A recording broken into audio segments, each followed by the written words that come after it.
Okay, ஆசரிப்பு கூடாரம். யாத்ராமத்தில் நம்ம என்ன பாக்குறோம்? யாத்ராமம் கடைசி அதிகாரம்.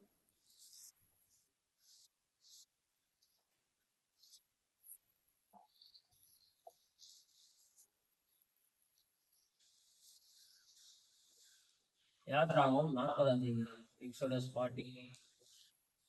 அதனுடைய 34 இருந்து 38 வரைக்கும் என்ன பார்க்கணும் சொன்னா, டேபர்நாக்கிள் என்ன செஞ்சாச்சு? எரெக்ட் பண்ண.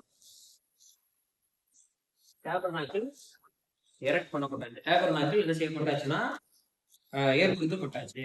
அதாவது ஆசிரியர் முன்னாடி ஏற்படுத்தப்பட்டாச்சு. கர்த்தருடைய மகிமை வாசஸ்தலத்தின் மேல வந்து என்ன செய்யுது? தங்கியது. கர்த்தருடைய மகிமை வாசஸ்தலத்தின் மேல வந்து தங்கியது. ஆனா இங்க என்ன பிரச்சனை அப்படின்னு சொன்னா, மோசேயால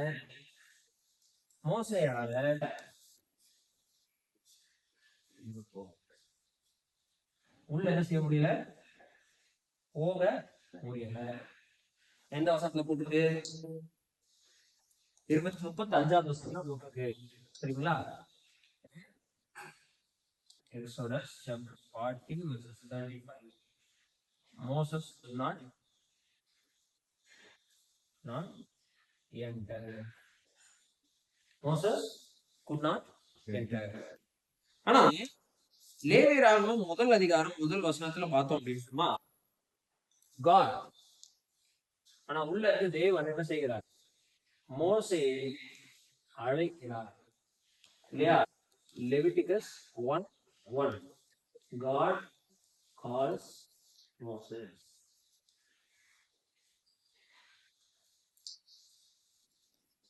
ஓகே, மோசே கிட்ட வர நினைக்கிறான். ஆனா மோசேயால் உள்ள போக முடியல. ஆனா தேவன் உள்ளே இருந்து அவனை அழைக்கணும். எங்கேயோ பார்த்து கேட்ட மாதிரி இருந்தா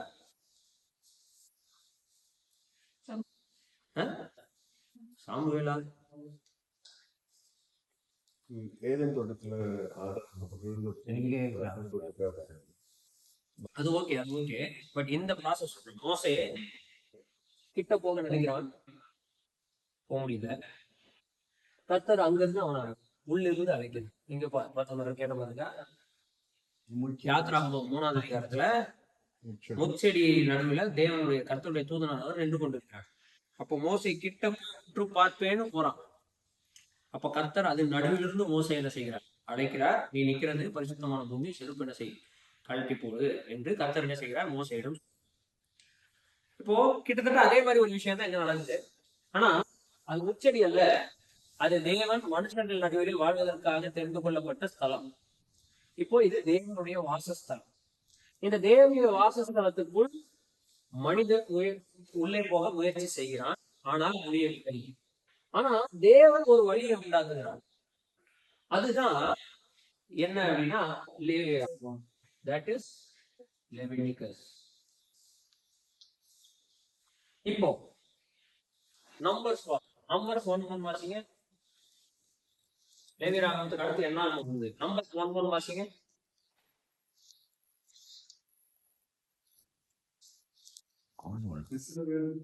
எகிப்து தேசத்திலிருந்து புறப்பட்டு 2ஆம் மாதம் 1ஆம் தேதியில் கர்த்தர் சீனாய் வனாந்தரத்தில் இருக்கிற ஆசரிப்பு கூடாரத்திலே மோசேயோடு. இப்ப கூடாரத்துல யார் இருக்கா? ஆசரிப்பு கூடாரத்திலே இந்த டேபர்நாக்கிள் மோசையை நோக்கி. அப்படின்னா கூடாரத்துல யாரும் இருக்கா? யாரும் இருக்கா? மோசை. ஆசரிப்பு கூடாரத்திலே மோசை இருக்கிறான். ஆசரிப்பு கூடாரத்திலே மோசையோட கர்த்தர் பேசுகிறார். என் வீட்டுல வச்சு நான் வந்து உங்ககிட்ட பேசுறேன்னா என்ன அர்த்தமா? நீங்களும் என் வீட்டுல இருக்கிறீங்கன்னு அர்த்தம். என் வீட்டுல இருந்து நான் உங்களை நோக்கி பேசுகிறேன் அப்படின்னு சொன்னா, நான் என் வீட்டுல இருக்கிறேன், நீங்க வெளியில இருக்கீங்கன்னு அர்த்தம். நீங்க அப்படிதான் இருக்கு. தேவன் ஆசரிப்பு கூடாரத்துல உள்ள இருந்து மோசையை கூப்பிடுறாரு. இது லேவியராகமம் 1. ஆனா என்ன ஆகும்? என்ன நடக்குது? மோசை உள்ள போயிட்டான். அப்போ லேவியராகமம் என்ன சொல்லுகிறது நமக்கு அப்படின்னு சொன்னா, மோசை உள்ள சென்றது எப்படி? இதை சாதாரணமா சொன்னா என்ன அர்த்தம்? மனிதன் உள்ளே சென்றது எப்படி? மனிதன் தேவனுடைய சமூகத்திற்கு எப்படி வர முடியும் என்பதைத்தான் லேவியராகமம் நமக்கு என்ன செய்கிறது? கற்றுக் கொடுக்கிறது. இப்போ நம்ம என்ன செய்ய போறோம்னா, இந்த லேவியராகமத்துடைய லிட்டரரி டிசைன் இதனுடைய இலக்கிய வடிவம் அல்லது எழுத்து வடிவத்தை குறித்து எப்படி இது அமைக்கப்பட்டிருக்கிறது, இந்த ஸ்ட்ரக்சர் ஆஃப் லெவிட்டிகஸ்ன்றதை பத்தி நம்ம பார்க்கலாம். இதுல இந்த லெவிட்டிகஸ் அப்படின்றது வந்து ஒரு கயாசமா நம்ம பார்க்கலாம். இது கயாசம்னா என்ன சொல்றதுன்னா ABCD, டி சென்டர், அப்புறம் CBA, ஃபர்ஸ்டும் லாஸ்டும் ஒரே மாதிரி இருக்கும், அடுத்தும் ஒரே மாதிரி இருக்கும், அடுத்தும் ஒரே மாதிரி இருக்கும். இது எல்லாம் டில வந்து கனெக்ட் ஆகும். இந்த ஸ்ட்ரக்சருக்கு பேர் கயாசம்னு சொல்லுவோம். நான் சொல்ல வந்து புரியுதா இல்லையா? ABCDCBA, இந்த ஸ்ட்ரக்சருக்கு பேர் கயாசம். முதலும் முடிவும் ஒரே மாதிரி, இது ரெண்டும் ஒரே மாதிரி இருக்கும், இது ரெண்டும் ஒரே மாதிரி இருக்கும். இது எல்லாமே கனெக்ட் ஆகி இதுதான் வந்து முக்கிய புள்ளியா. இந்த ஸ்ட்ரக்சர்ல தான் லேவியராகவும் எழுதப்பட்டிருக்கு. இன்ஃபேக்ட் உபாகமும் இந்த ஸ்ட்ரக்சர்ல தான் எழுதப்பட்டிருக்கு. சரிங்களா? சோ இந்த ஸ்ட்ரக்சரை பத்தி இப்ப நம்ம பார்க்க போறோம். கயாசம் CHIASM. ஓகே, இப்படி எழுதப்பட்ட அந்த அமைப்பு வந்து கயாசம்னு ஆங்கிலத்துல சொல்லுவோம். சரிங்களா? ஓகே, இப்போ ஃபர்ஸ்ட் வந்து பாத்தீங்க அப்படின்னு சொன்னா முதல் 7 அதிகாரங்கள், ஃபர்ஸ்ட் 7 சாப்டர். இப்போ அந்த நம்பர்ஸ் வந்து இத நம்ம படிச்ச லிட்டரரி டிசைன்,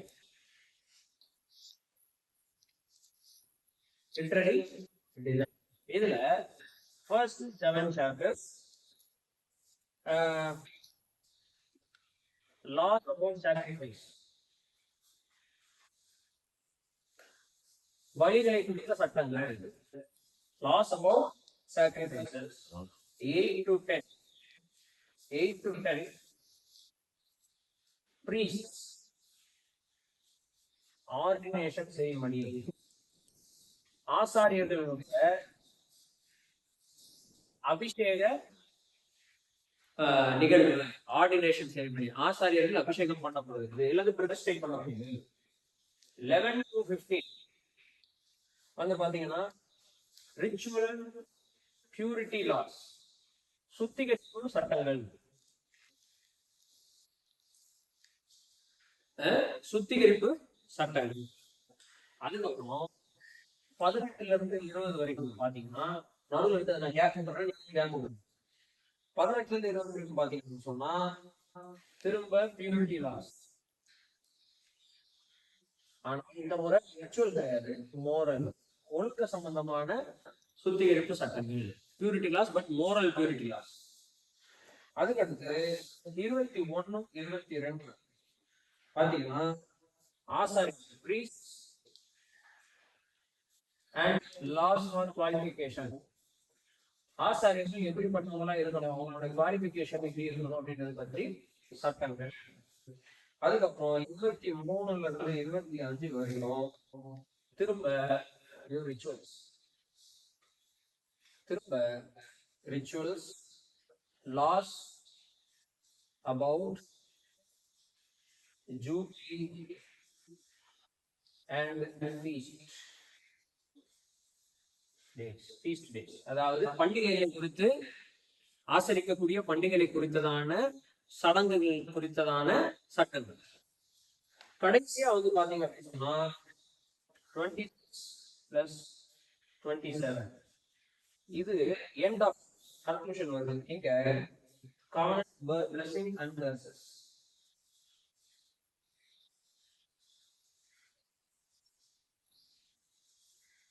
உடன்படிக்கை குறித்து ஒரு சம்பந்தப்பட்ட ஆசீர்வாதங்கள் மற்றும் சாபங்கள், அதுதான் வந்து இந்த புஸ்தகத்தினுடைய எண்ணில் இடம் இருக்கிறத பார்க்கணும். ஆனா இதுக்கு நடுவுல ஒரு பகுதி இருக்கு, that is 16 and 17. 16 and 17 இது வந்து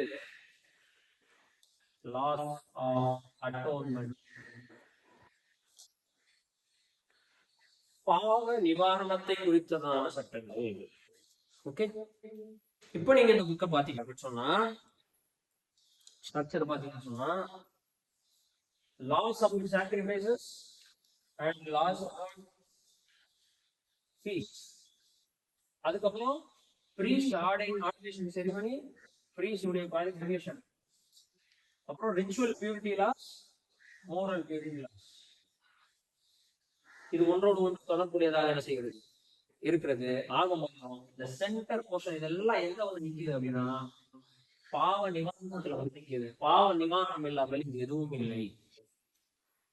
பாவ நிவாரணம் என்னது? பாவங்கள் மூடப்படுதல் அர்த்தம். பாவ நிவாரணம் அப்படின்றத, பாவ நிவாரண பண்டிகை அப்படின்றத எபிரேய மொழியில they call it Yom Kippur. Yom Kippur. Kippur அப்படின்னா அட்டோன்மெண்ட் அர்த்தம். அட்டோன்மெண்ட் அப்படின்ற ஹீப்ரூ இங்கிலீஷ் வேர்டனுடைய தமிழ்ல டைரக்ட் மொழிபெயர்ப்பு வந்து என்னன்னா மூடுதல். என்னது? கவரிங். கவரிங் என்பதுதான். தாவீது தன் சங்கீதத்துல என்ன சொல்லியிருக்கான்? எவனுடைய மீறுதல் மன்னிக்கப்படுகிறதோ, எவனுடைய பாவங்கள் மூடப்பட்டதோ அவன் பாக்கியவான். மூடப்படுதல் இல்லாம பாவ மன்னிப்பு இல்லை. அட்டோன்மெண்ட் இல்லாம there is no forgiveness. இதுதான் ஸ்ட்ரக்சர் ஆஃப் புக். அப்ப நம்ம என்ன சொல்லலாம் அப்படின்னா, இந்த லெவிட்டிக்கஸ் அப்படின்றதுல ரொம்ப இம்பார்ட்டன்டான சென்டர் போர்ஷன் அது 16 and 17. அத அட்டோன்மெண்ட் என்று. அட்டோன்மெண்ட் இல்லாம மனிதன் தேவனுடைய சமூகத்துக்குள்ள என்ன செய்ய முடியாது? வர முடியாது. மனுஷன் தேவனுடைய சமூகத்தில் வாசம் செய்ய முடியாது. So atonement is very very important thing. அட்டோன்மெண்ட்ன்றது தமிழ்ல என்ன சொன்ன? நம்ம பாவ நிவாரணம்னு சொல்றோம். நிவாரணம் அப்படின்ற ஒரு வேர்டு வந்து பாத்தீங்க அப்படின்னு சொன்னா ரெண்டு விதத்துல பயன்படுத்தப்படும். ஒண்ணு ரிலாக்ஸேஷன், இன்னொன்று பரிகாரம். பரிகாரம். அதாவது நான் டிரான்சாக்ஷன், நான் வந்து என்னுடைய பாவத்துக்கு பதிலாக வேற ஒன்று கொடுக்குற பிராயச்சித்தம்னு சொல்லுவோம். That is not how this works. பைபிள்ல அட்டோன்மெண்ட் வந்து அதான் சொல்றேன். தமிழ்ல இவர்கள் எப்படி சாமி கும்பிட்டுக்கிட்டு இருந்தாங்களோ அந்த முறைமைக்கு இவங்க யூஸ் பண்ண வேர்ட்ஸை தமிழ் டிரான்ஸ்லேஷன் பண்ணும்போது என்ன பண்ணிட்டாங்க? தமிழ் பைபிளை ரீப்ளேஸ் பண்ணிட்டாங்க. அட்டோன்மெண்ட் டஸ் நாட் மீன் நிவாரணம். நிவாரணம் என்கிற வார்த்தை அட்டோன்மெண்ட் வார்த்தையினுடைய அந்தந்த மொழிகள்ல அதனுடைய அர்த்தம் வேற. ஆனா பைபிள்ல அட்டோன்மெண்ட் தான் என்னது? மூடுதல். கிப்பு. கிப்பு. இந்த டே பத்தி எபிரேய மொழியில என்ன சொல்லுவாங்க? யோ கிப்பு. யோ அப்படின்னா டே, கிப்பூர் அப்படின்னா கவரிங். Day of covering. அதான் யோம் கிப்பு. டே ஆஃப் கவரிங் அப்படின்றது என்னது? யோம் கிப்பு. அப்போ லெவிட்டிகஸ் நமக்கு என்ன கற்றுக் கொடுக்குது? ஒரு மனிதனுடைய பாவத்தை தேவன் எப்படி மூடுகிறார்? தேவன் மனிதனுடைய பாவத்தை மூடாம தேவன் மனுஷனோட வாசம் பண்ண முடியாது, அல்லது மனுஷன் தேவனோட என்ன செய்ய முடியாது? வாசம் பண்ண முடியாது. அதனாலதான் உடன்படிக்கை பெட்டி நீங்க பாத்தீங்க அப்படின்னு சொன்னா அது ஓப்பனா இல்லைங்க. அதை தேவன் திருவாசனத்தை கொண்டு மூடி வைத்திருக்கிறார். இல்லை என்றால் அந்த உடன்படிக்கை பெட்டிக்குள் இருக்கக்கூடிய நியாயப்பிரமாணம் மனுஷனை ஒருபோதும் தேவனுடைய சமூகத்துக்கு என்ன செய்யாது? வர விடாது. தட்ஸ் ஒய் மெர்சி சீட், கிருப ஆசனம் வைத்து, கிருபை மூடிய வைத்து, கஃபோரத் என்று எபிரேய மொழியில் அழைக்கப்படுகிற அந்த மூடியை வச்சு அந்த உடன்படிக்கை பெட்டி என்ன செய்யப்படுகிறது? மூடப்படுகிறது. அங்கே கேருவீன்கள் நடுவிலே அட்டோன்மெண்ட் உருவாகிறது. தேவன் மனுஷனுடைய பாவங்களை என்ன செய்கிறார்? மூடுகிறார் என்பதற்கு அடையாளமாக அது என்ன செய்கிறது? புரிஞ்சுச்சுங்களா? So this is how a man can be in the presence of God. அப்ப லேவியராகமம் இதைத்தான் நமக்கு என்ன செய்கிறது? கற்றுக் கொடுக்கிறது. So Leviticus is a very interesting book. அங்க இருக்கக்கூடிய பலிகள், அங்க இருக்கக்கூடிய சட்டத்திட்டங்கள், இது எதுவும் வந்து நம்மளை வந்து ஷேக் பண்ண வேண்டாம். இது எதுவும் நம்மளை வந்து என்னடா இது அப்படின்ற மாதிரி பார்க்க வேண்டாம். இதை நம்ம அப்ரோச் பண்ற விதம் வித்தியாசமா இருக்கும். மோசேயால உள்ள போக முடியல, ஆனா லெவிட்டிகஸ் முடிச்சதுக்கு அப்புறம் மோசே உள்ள இல்லை. சரிங்களா? அப்படின்னா லெவிட்டிகஸ்ல ஏதோ ஒரு விஷயம் என்ன செய்யுது இருக்கு, which means after Leviticus Moses was able to be into the presence of God. So that is what is explained in Leviticus. அதெல்லாம் நம்ம எப்படி பார்க்கணும்? முதல்ல பலிகள் சாக்ரிஃபைசஸ் பற்றிய லா, அதுக்கப்புறம் பிரீஸ்ட்ஸ் ஆசாரியர்கள் அபிஷேகம் பண்ணப்படுறத பற்றின சட்டத்திட்டங்கள், அதுக்கப்புறம் ரிச்சுவல் பியூரிட்டி லாஸ், சடங்கு சம்பந்தமான சுத்திகரிப்பு சட்டம். ஒரு மனுஷன் இஸ்ரவேலன் எப்படி இருக்கணும், ஒரு லேவியன் எப்படி இருக்கணும், அவன் எப்படி குளிக்கணும், எப்படி இருக்கும், அந்த சுத்திகரிப்பு சட்டங்கள். அதுக்கடுத்து வந்து லாஸ் ஆஃப் அட்டோன்மெண்ட், இதுதான் ரொம்ப முக்கியம். பாவ நிவாரண நாள், அதுதான் முக்கியம். அதுக்கப்புறம் மோரல் பியூரிட்டி லாஸ், அப்புறம் பிரீஸ்டுடைய குவாலிஃபிகேஷன்ஸ் எப்படி இருக்கணும், அப்புறம் கடைசியா வந்து ஃபீஸ்ட், தேவன் கொடுத்த ஆசரிப்பு பண்டிகைகளை எப்படி அனுசரிக்கணும் என்பதை குறித்துதான சட்டங்கள். அப்போ மனுஷனால உள்ள என்டர் ஆக முடியல. பட் அந்த என்டர் வந்து பாத்தீங்கன்னா தேவன் மனுஷனோட கூட பண்டிகை கொண்டாடுகிற நிலைமைக்கு சட்டங்கள் என்ன செய்யுது வந்துருச்சு. விச் மீன்ஸ் தேவனுடைய சமூகத்துல மனிதர்கள் வந்து உட்கார்ந்து கர்த்தர் செய்த நன்மைகளை நினைத்து பார்த்து பல்வேறு நிலைமைகள்ல பண்டிகைகள் என்ன செய்ய முடியும், கொண்டாட முடியும். ஃபீஸ்ட் அப்படின்னா என்ன? ஃபீஸ்ட் என்பது to have food in the presence of God. தேவனுடைய சமூகத்துல உட்கார்ந்து சாப்பிடுறது, பந்தி சாப்பிடுறது, அது கொண்டாட்டமான ஃபீஸ்ட் அப்படின்றது joy. It's coming out of joy. ஆனா ஸ்டார்டிங்ல பாக்குறோம் மனுஷனால உள்ளே போக முடியல. ஆனா லேவர் அவங்க எண்ட்ல பாக்குறோம் தேவன் வந்து அவங்களோட சேர்ந்து என்ன செய்கிறார், நன்மையை ஜனங்களோடு சேர்ந்து தேவனும் என்ன செய்கிறாருன்னா தேவனுடைய சமூகத்துல இவங்க என்ன செய்யறாங்க, ஃபீஸ்ட் கொண்டாட முடிகிறது. சோ மனுஷனால தேவனுக்கு வரவே முடியாதுன்ற மாதிரியான இடத்துல இருந்து மனுஷனும் தேவனும் ஒன்றாக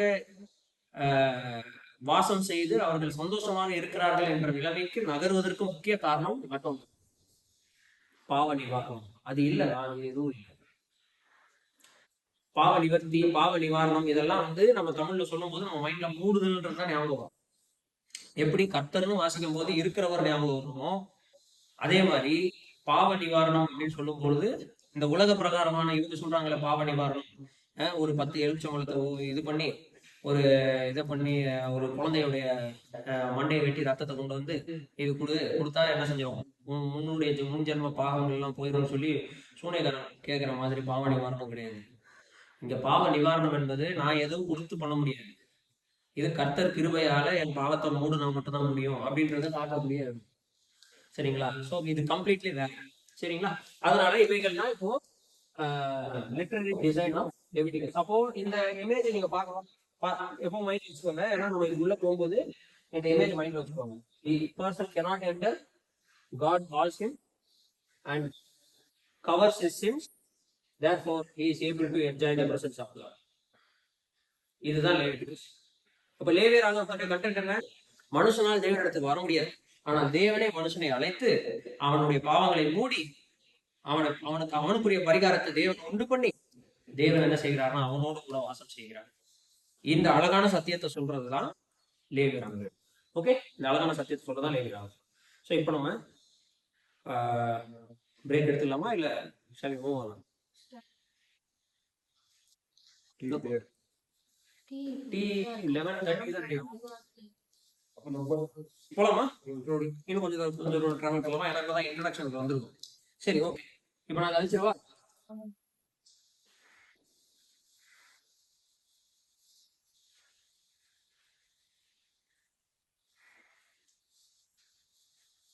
லாஸ்ட் டைம் சொல்லி மனிதர் தேவனோடு நெருங்கி வருவதற்கு தேவன் வந்து மூடுற பாவங்களை, மனுஷனுடைய பாவங்களை இப்படி சிம்பிளா வச்சுக்கலாம். மனிதனால தேவனுடைய சமூகத்துக்கு வர முடியாது. தேவனே மனுஷனை கூப்பிட்டு அவனுடைய பாவங்களை மூடுறதுக்கான வழிகளை சொல்றாரு. மூடி அவனோட அடுத்து வாசம் செய்யறான். இதுதான் லேகர். இந்த லேகரை வந்து இந்த விஷயங்கள்லாம் நம்ம பார்க்கணும் அப்படின்னு சொல்லிட்டு நம்ம வந்து ஒரு அவுட்லைன் பார்த்தோம். சரி, இப்போ பர்பஸ் ஆஃப் லெவிட்டிகஸ் தான் இவ்வளவு நேரம் நம்ம சந்திச்சுட்டு இருந்தோம். பர்பஸ் ஆஃப் லெவிட்டிகஸ் என்னது? இந்த புக்குடைய பர்பஸ் என்னது அப்படின்னா, God wants to dwell among men and God wants to dwell with men. தேவன் மனிதர்களோடு வாசம் செய்ய விரும்புகிறார், மனிதர்கள் நடுவில் வாசம் செய்ய விரும்புகிறார். இதுதான் வந்து லேவியர் ஆகமத்துடைய பர்பஸ். நம்ம ஏற்கனவே பார்த்த மாதிரி at the end of Exodus மோசையால உள்ள போக முடியல. But at the end of Leviticus we see that Numbers 1:1 பாக்குறோம், மோசையும் தேவனும் கூடாரத்தில் இருக்கிறார்கள். அப்போ தேவன் மோசையை கூடாரத்தின் நடுவிலிருந்து அழைக்கிறார். எப்படி தேவன் வந்து மனுஷனோட வாசம் செய்யறதுக்கான வழியை உண்டுபடுகிறார்? வழிகளின் மூலமாக, ஆசாரியத்துவத்தின் மூலமாக, அது மாத்திரமல்ல சுத்திகரிப்பின் மூலமாக, கடைசியாக பாவத்தை மூடுவதன் மூலமாக. So these are the 4 things. என்னது? Sacrifices,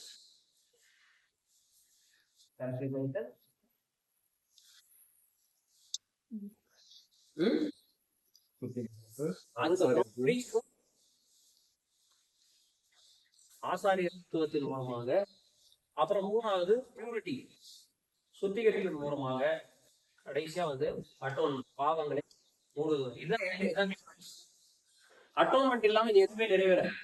நீங்க பலிகளை கொடுக்குறீங்க, உங்களுக்கு ஆசாரியம் பருந்து பேசுறதுக்கு ஆசாரியம் இருக்கிறான், சரிங்களா? நீங்க சுத்திகரிப்பெல்லாம் பண்ணிடுறீங்க, ஆனா கர்த்தர் உங்க பாவத்தை மூடல. என்ன சொல்லுங்க இல்லையா? கர்த்தர் உங்க பாவத்தை மூடல. ஏன்னா அதாவது திரளாய் பலிகள் கொடுக்குறீர்கள், உங்களுக்காக தேவனுடைய சமூகத்தில் நிக்கிறதுக்கு ஆசாரியம் இருக்கிறான். நீங்கள் கர்த்தருடைய வார்த்தையில சொல்லப்பட்டிருக்கிற எல்லா சுத்திகரிப்பையும் செஞ்சிருக்கீங்க கர்த்தருடைய சமூகத்துக்கு போறதுக்கு. ஆனா கர்த்தர் உங்க பாவத்தை மூட மாட்டேன். அப்ப நம்ம கர்த்தரோட வாசம் செய்ய முடியுமா? பாவங்களை மூடுதல் தான் குறிக்கோள். பாவங்கள் மூடப்பட வேண்டும் என்பதுதான் குறிக்கோள். இப்ப நம்ம தெய்வ பிள்ளைகளா இருக்கிறோம், நமக்குள் பாவம் இருக்குதா இருக்கா இல்லையா? நமக்கு பாவம் இருக்கா இல்லையா? இருக்கு. ரெண்டுமே யோவான் சொல்ற, நமக்கு பாவம் இல்லை என்போமானால் நம்மை நாமே வஞ்சிக்கிறவர்களா இருக்கு. நான் பாவம் செய்யவில்லை என்பதால் தேவனை போயிரு அதுவராயிரும். அப்ப நம்ம பாவம் செய்யலன்னு சொல்ல முடியாது, பாவம் நமக்குள்ள இல்லைன்னு சொல்ல முடியாது. அப்பனா இப்ப என்ன நடந்துக்கிட்டோம்னா, தேவன் நம் பாவத்தை மூடி இருக்கிறார். யாருடைய ரத்தத்தினால? நம்முடைய பாவங்களை நிவர்த்தி செய்கிற கிருபாதார பலியாகவே. நம்முடைய பாவங்களை மாத்திரமல்ல, சர்வலோகத்தின் பாவத்தையும் நிவர்த்தி செய்கிற பலியாக இருக்கிறார். எழுதியிருக்கா, Jesus Christ is the propitiation of our sins. அவர் தான் நம்முடைய பாவங்களை நிவர்த்தி செய்கிறவர், அட்டோன்மெண்ட் பண்ணக்கூடியவர், ப்ரோபிஷியேஷன் பண்ணக்கூடியவராக இருக்கிறார். அப்போ நம்முடைய பாவங்கள் இன்றைக்கு கர்த்தராகிய இயேசு கிறிஸ்துவினுடைய திரு ரத்தத்தினால நமக்கு ஒரு பாவ நிவர்த்தியை ஏற்படுத்தினபடினால நம்முடைய பாவங்கள் மூடப்பட்டு இருக்கிறது. அதனால இன்றைக்கு நாம் தேவனுடைய சமூகத்துல இருக்கிறோம். ஒருவேளை கர்த்தர் திறந்துட்டாருன்னா, திறக்க மாட்டாருன்னு சொல்லிட்டார். இனி நான் அவருடைய அக்கிரமங்களையும் பாவங்களையும் நான் என்ன செய்ய போறது நினைக்க மாட்டேன் என்று சொல்லிட்டார். ஒருவேளை நினைச்சிட்டாருன்னா நம்முடைய ரட்சிப்பு ரிவர்ஸ் ஆயிடும். ஆனா கர்த்தர் அப்படி செய்ய மாட்டாருன்னு சொல்லி என்ன செஞ்சிருக்கிறார், பின்மாற்றம் அடைய மாட்டார்ல. மனிதனுக்கு பின்மாற்றம் வந்து மனிதனின் பின்மாற்றம் அடையிறதுக்கு வாய்ப்பு இருக்கு. மூட திறக்கப்பட்டதுனால அவங்க மூடிய கர்த்தர் ஏன் துரத்தி போறாரு? மூடினாருன்னா மூடினதுதான். நான் தான் பாவத்தை கண்டினியூஸா பாவத்தில் கிருபை பெருகும்படிக்கு பாவத்தில் நிலை நிற்கிறேன்னு சொல்லிட்டு நின்று அது அப்படியே தவறு இல்லையா? கர்த்தர் நம்முடைய பாவங்களை மன்னிச்சாருன்னா அதை மன்னிச்சதுதான். முன்னேற பின்னையும் வகை கேடாகும் இல்லையா? அது காரணம் என்ன? அதுக்கு வந்து 1 பேர்ல 2 வசனம் இருக்கு இல்லையா? 2 பேருக்கு தான் சொல்லியிருக்காரு, முன்னிலைமை காட்டிலும் பின்னிலைமை அதிக கேடுள்ளதா இருக்கும். காரணம்னா, தான் கற்கிணத்தை திங்கிறதுக்கு திரும்பி போகிற நாயை போலவும், கழுவப்பட்ட பன்றி சேற்றுக்கு மறுபடியும் திரும்பி போவதை போலவும், முற்செய்த பாவங்களில் சுத்திகரிக்கப்பட்டதை மறந்து கண் சொருகி போன குருடனாக இவன் வாழ்வதனால் இவனுடைய முன்னிலைமை பார்க்கிலும் இவனுடைய பின்னிலைமை அதிக கேடுவதில்லை. ஏன்னா he does not want to stay in the presence of God. Jesus சொல்ல வந்து விட்டு வந்த இந்த அதுதான் ஆவி வந்து போயிட்டு இயேசு கிறிஸ்துவுக்குள் நிலைத்திருக்கிறதுனா என்னது? இன்னைக்கு நமக்கு யாரு ஆசைத்து கூடாரம்? ஜீசஸ். அப்ப அவரில் நிலைத்திராம அவரை விட்டு நான் வெளியில போயிட்டேன் அப்படின்னு சொன்னா அதுக்கு காரணம் ஜீசஸ் சொல்லும் போது உங்களுக்குள்ள இருக்க ஆவி வெளியே போயிட்டு வருது. நீங்க ஃபர்ஸ்ட் கேட்ட கொஸ்டினுடைய பைபிள் கான்டெக்ஸ்ட் வேற. இப்ப நீங்க இயேசு கிறிஸ்து சொல்ற அந்த பிசாசின் ஆவியை குறிச்சு பேசுற அந்த பைபிள் கான்டெக்ஸ்ட் வேற. அதே தான் வார்த்தை அவங்க சொல்றாங்க. ஆவி வெளியே போயிட்டு ஜோடிச்சு உள்ள வந்தது. அதான் நீங்க சொல்ற கான்டெக்ஸ்டும் இப்ப நம்ம படிக்கிற கான்டெக்ஸ்டும் வேற. ஆனா நீங்க சொல்ற கான்டெக்ட் சிம்பிளா பதில் சொன்னோம்னா, ஒரு பிசாசை கர்த்தர் தூரத்துக்கிறாரு. இது ஓமையா சொல்லி ஒரு பிசாசை கர்த்தர் வெளியே போகுது. வெளியே போயிட்டு இப்போ அந்த ஸ்பேஸ் எம்டி ஸ்பேஸா இருக்கு. அப்ப எம்டி ஸ்பேஸா இருக்கும்போது என்ன பண்ணுது? 7 கூட்டிட்டு வந்து அங்க உட்காரு. இதெல்லாம் கர்த்தராகிய இயேசு கிறிஸ்து என்ன சொல்றாருன்னா, யூ அபைட் வித் மீன்றாரு. இப்ப அந்த எம்டி ஸ்பேஸ்ல யார் இருக்கணும்? கிறிஸ்து இருக்கணும். இல்லைன்னா அவருடைய வசனம் இருக்கணும். அக்கார்டிங் டு ஜான் சாப்டர் 15 கிறிஸ்துவோ இல்ல அவருடைய வசனமோ இருக்கணும். நீங்கள் என்னிலும் என் வசனங்கள் உங்களிலும் நிலைத்திருந்தார், அப்புறம் நீங்கள் என்னிலும் நான் உங்களிலும் நிலைத்திருந்தார். 2 பேர் சொல்றாரு. சோ வசனம் நமக்குள் நிலைத்திருப்பதுக்கு பேர் தான் கிறிஸ்து நமக்குள்ள நிலைத்திருக்கிறது. அந்த எம்டி ஸ்பேஸ் நம்ம எம்டி ஸ்பேஸா விட்டோம் அப்படின்னா வேற யாராவது வந்து ஆக்கிரமி பண்ணிடும். அதை தான் கர்த்தர் சொல்றாரு, முன்னிலைமை பார்க்கல பின்னிலைமை அழைக்கணும். இது அப்படியே பேர் எடுத்து போக என்ன எழுதுறாரு? கழுவப்பட்ட பன்றி சேட்டுக்கு திரும்ப போவது போல, நாய் தன் கக்கணத்தை திரும்புவதற்கு திரும்ப போவது போல, மனுஷன் வந்து தன்னுடைய பழைய பாவங்களுடைய வாழ்க்கைக்கு திரும்ப அவன் புறப்பட்டு போகும்பொழுது அவனுடைய முன்னிலைமை பின்னிலைமை வந்து முன்னிலைமையை பார்த்து அதிக கேள்விகளாக இருக்கிற பேதுரு வந்து எழுது.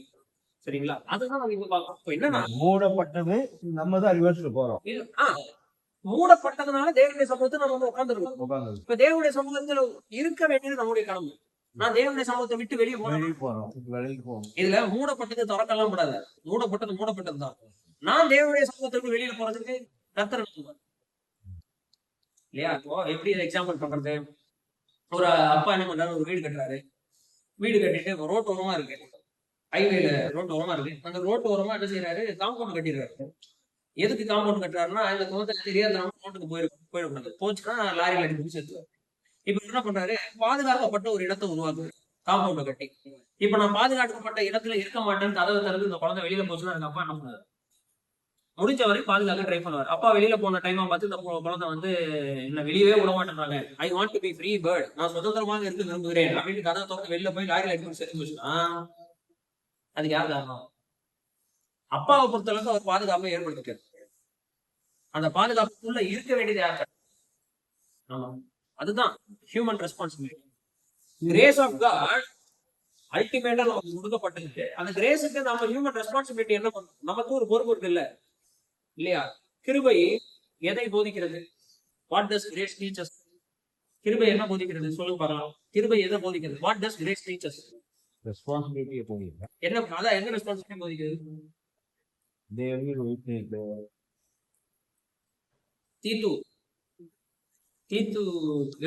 தீத்துவுக்கு எழுதுன பாருங்க.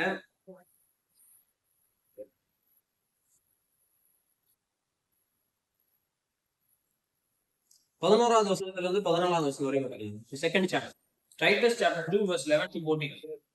வாசிங்க.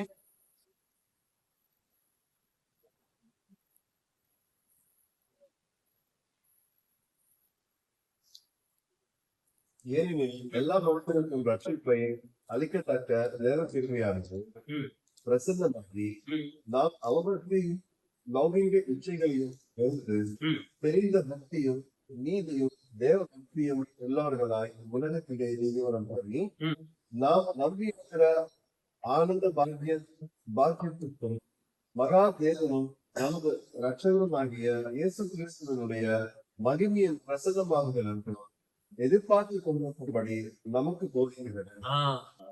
கிருபை என்ன போதிக்குது? லௌகீக இச்சைகளை வெறுத்து தேவ பக்தி உள்ள வாழ்க்கையை வாழுது, இயேசு கிறிஸ்துவனுடைய மகிமையின் பிரசன்னமாக எதிர்பார்த்து கொண்டிருக்கணும் போதிக்குது. இன்னைக்கு கிருபையின் போதகர்கள் என்ன போதிக்கிறார்கள்? இதையா போதிக்கிறார்கள்?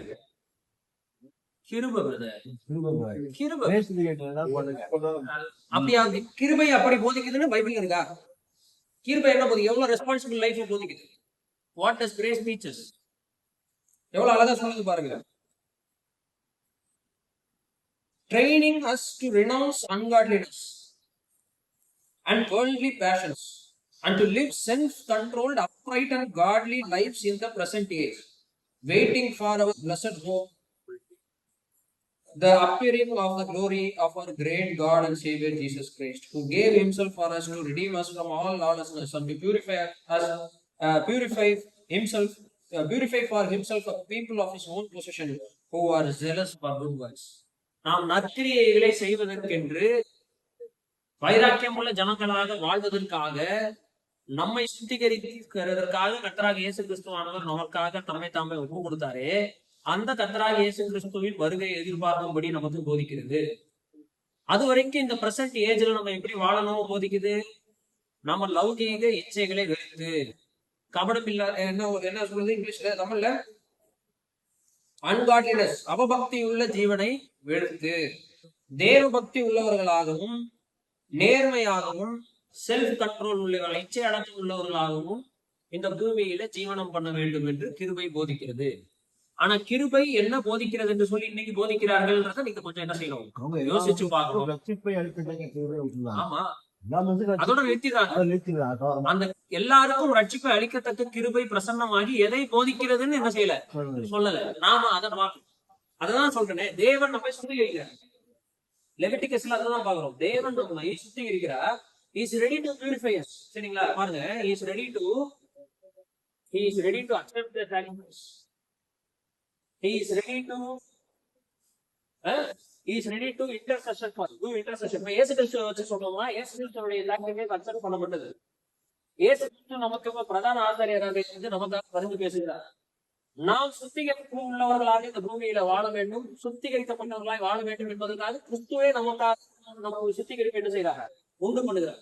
இது எல்லாத்தையும் தாண்டி நம்முடைய பாவங்களை என்ன செய்யறாங்க, மூடி இவ்வளவும் செஞ்சதுக்கு அப்புறம் sorry I don't want this அப்படின்னு சொல்லிட்டு நாம தேவனை விட்டு தேவ சமூகத்தை விட்டு நமக்கு கூடாரமாக இருக்கிற இயேசு கிறிஸ்துவை விட்டு வெளியில வந்தோம் அப்படின்னு சொன்னா nobody can save us. அதைத்தான் வந்து வேதம் நமக்கு கற்றுக் கொடுக்குது. சரிங்களா? ஆனா இப்ப நம்ம லேவியராகமத்துல எதை படிக்கணும்னா எப்படி இந்த சாட்சி நமக்கு கிடைக்குதுங்கிறதுதான் எப்படி கிடைக்குது, பலிகளின் மூலமாக, ஆசாரியத்துவத்தின் மூலமாக, சுத்திகரிப்பின் மூலமாக, கடைசியில பாவங்கள் மூடப்படுவதன் மூலமாக தேவனுடைய சமூகத்திற்கு மனிதனாகிய நான் போக முடிகிறது. போக முடியாத சமூகத்திற்கு என்ன செய்ய முடிகிறது, போக முடிகிறது. இதுதான் பர்பஸ் ஆஃப் லெவிட்டிகஸ். சரிங்களா? லேவியராகமத்துடைய நோக்கம் இதுதான். சரிங்களா? ஓகே, இப்ப நம்ம முதல் 7 அதிகாரங்களுக்கு போகிறோம். First 7 chapter of Leviticus. இது வரைக்கும் புரிஞ்சது இல்லையா? Right, let's go to the first 7 chapters. Leviticus chapter 1 to 7.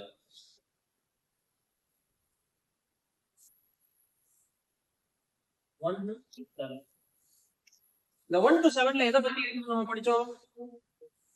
உங்க நோட்ஸை பார்த்து சொல்லுங்க. லெவிட்டிகஸ் 1 to 7ல எதை பத்தி படிச்சோம்? அவுட்லைன்ல லாஸ் அபௌட் சாக்ரிஃபைஸ். இங்க நம்ம எதை பத்தி பார்க்கணும்? பலிகளை குறித்து பார்க்கிறோம். சரிங்களா? How many types of sacrifices are there in Leviticus? எத்தனை பலிகள் லேவியராகமத்தில் இருக்கிறது? There are 5 sacrifices. 5 பலிகள் இருக்கிறதை நாம் பார்க்க முடியும். சரிங்களா? 5 பலிகள் இருக்கிறதை நாம் பார்க்க முடியும்.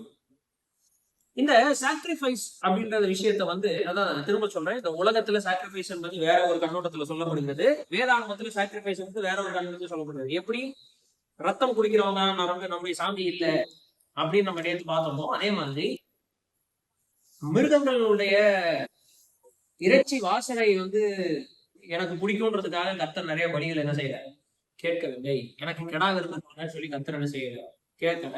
கோழி அறுத்து ரத்தத்தை போகலான்னு கர்த்தர் கேட்கல. This is not what God wants. சாக்ரிஃபைஸ்னா என்ன, எதுக்காக அவர் இதை கேட்கிறாரு? இந்த 5 டைப்ஸ் ஆஃப் சாக்ரிஃபைஸ் எதை குறிக்கிறதுன்றத கொஞ்சம் விலாவாரியா நம்ம பார்க்க முயற்சி செய்யலாம், கொஞ்சம் டீட்டெயிலா நம்ம பார்க்க முயற்சி செய்யலாம். ஏன்னா இன்னைக்கு அதுல நிறைய குழப்பங்கள் இருக்குது இல்லையா? உங்க பைபிள்லயும் எங்களை மாதிரிதான் என்ன செஞ்சுருக்கு, பலிகளை குறிச்சு சொல்லிடுறாங்க. அப்படி இல்லை, பைபிள்ல கொஞ்சம் வித்தியாசமா சொல்லி நம்முடைய தேவன் வந்து நம்முடைய தேவனுடைய ஆட்டிடியூடே கம்ப்ளீட்லி டிஃபரெண்ட். ஓகேவா? சோ இப்ப இந்த சாக்ரிஃபைஸ் வாங்கும்போது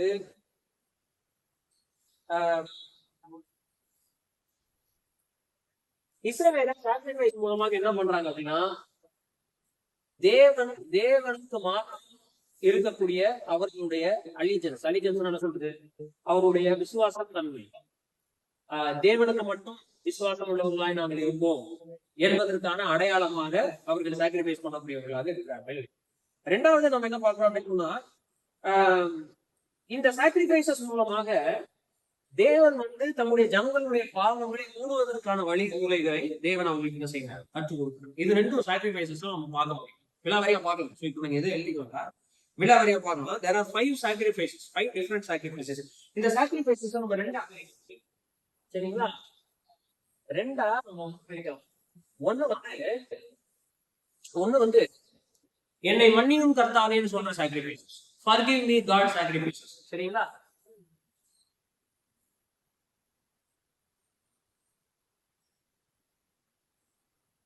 என்னை மன்னியும் கர்த்தாவேன்னு சொல்லுகிற சாக்ரிஃபைஸ் படி. 2வது வந்து thank you Lord அப்படின்னு இப்படி 2 பகுதியாக நம்ம அதை என்ன செய்யணும் கிடைக்கும். ஒண்ணு வந்து தேங்க்ஸ் கிவிங் பலிகள், இன்னொன்னு வந்து சாக்ரிஃபைசஸ் ஃபார் ஃபர்கிவ்னஸ், மன்னிப்பிற்கான பலி, பாவ மன்னிப்பிற்கான பலிகள் மற்றும் தேங்க் யூ லார்ட் அப்படின்ற மாதிரி பலிகள் 2 பிரிக்கலாம். இந்த பாவ மன்னிப்பிற்கான பலிகள் தான் 1 2 3. Thank you Lord sacrifices 1 and totally 5. சரிங்களா? தேங்க் யூ லார்ட் சாக்ரிஃபைஸ் எத்தனை? 2. பாவ மன்னிப்புக்கான சாக்ரிஃபைஸ் எத்தனை? 3. நல்லா புரிஞ்சுக்கணும், சாக்ரிஃபைஸ் 5 தான். வேதாகமத்துல வழிகள் எத்தனை வகைப்படுது? 5 வகை. சரிங்களா? இந்த 5 வகையில 2ஆக அதை டிவைட் பண்ணலாம். ஒண்ணு வந்து கர்த்தர் என்ன மன்னிச்சுட்டாருன்றதுக்காக அவருக்கு நன்றி சொல்றது, அதுல 2 சாக்ரிஃபைஸ் இருக்கு. கர்த்தாவே என் பாவத்தை மன்னியும்னு கேட்கறதுக்கு 3 சாக்ரிஃபைஸ் இருக்கு. இது என்னன்னு தான் இப்ப நம்ம பார்க்கணும். சரிங்களா? ஃபர்ஸ்ட் நம்ம பார்க்க போறது சர்வாங்க தகன பலி. என்னது? சர்வாங்க தகன பலி, ஹோல் பர்ன் ஆஃபரிங்.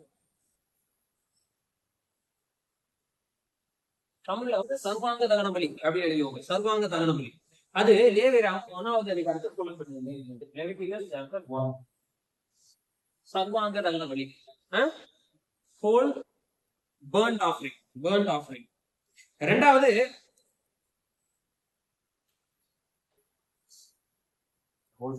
இல்ல, அது 4வது அதிகாரம் 1 வசனம் வாசிங்க.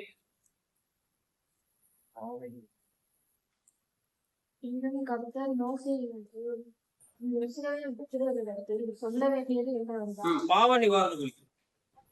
சரிங்களா? பியூரிஃபிகேஷன் ஆஃபரிங், சின் ஆஃபரிங். Leviticus chapter 4. sin, பாவ நிவாரணம்.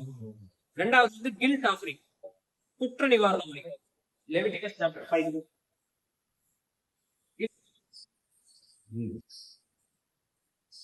லெவிட்டிகஸ் சாப்டர் 5 குற்ற நிவாரண பலி, சர்வாங்க தகன பலி, பாவ நிவாரண பலி, குற்ற நிவாரண பலி. சரிங்களா? இந்த பாவ நிவாரண பலியை வந்து நீங்க பிராக்கெட்ல பியூரிஃபிகேஷன் ஆஃபரிங் எழுதிக்கோங்க. சுத்திகரிப்பு பலி. சின்ன ஆஃபரிங்ன்றதுக்கு பிராக்கெட்ல என்ன எழுதிக்கோங்க? பியூரிஃபிகேஷன் ஆஃபரிங், சுத்திகரிப்பு பலி. கில்ட் ஆஃபரிங்க்கு என்ன செய்யுங்க? ரெஸ்டிடியூஷன் சாக்ரிஃபைஸ் எழுதிங்க. ரெஸ்டிடியூஷன்,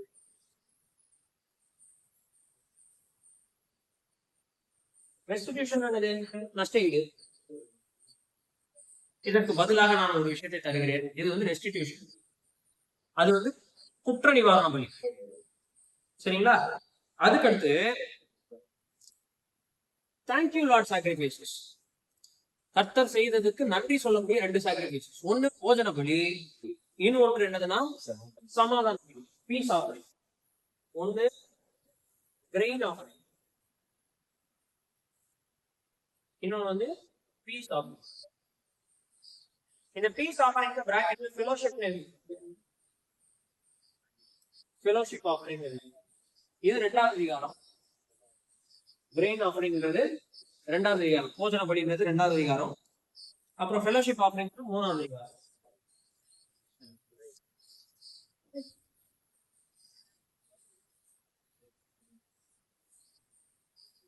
சரிங்களா?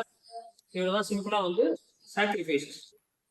இவ்வளவுதான் சாக்ரிஃபைசஸ் டைப்ஸ். ஒட்டு மொத்தமா இவைகள் தான் சாக்ரிஃபைசஸ் கர்த்தர் சொன்னது.